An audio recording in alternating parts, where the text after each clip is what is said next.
Welcome to McPlum, simple solutions served daily. You start by confirming power and physical Wi-Fi is enabled, so the process won't stop mid-setup. Next, open your laptop's network settings and scan for available SSIDs. You need the router name and password. Once done, select the correct SSID and enter the password carefully. Capitalization matters, because an incorrect key prevents association. If prompted, choose private network for home use so sharing works. This first action connects you to the internet backbone on your laptop.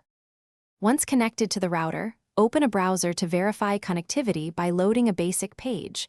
That confirms DNS and routing.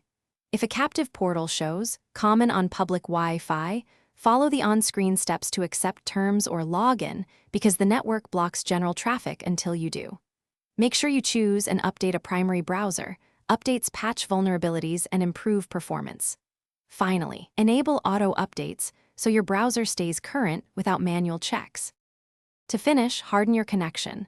Enable the laptop firewall and use a VPN on public Wi-Fi to encrypt traffic.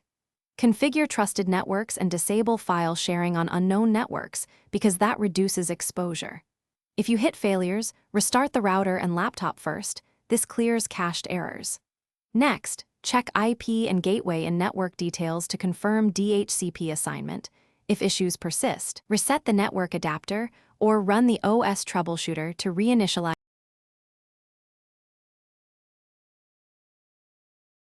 Thanks for watching. Stay juicy and subscribe.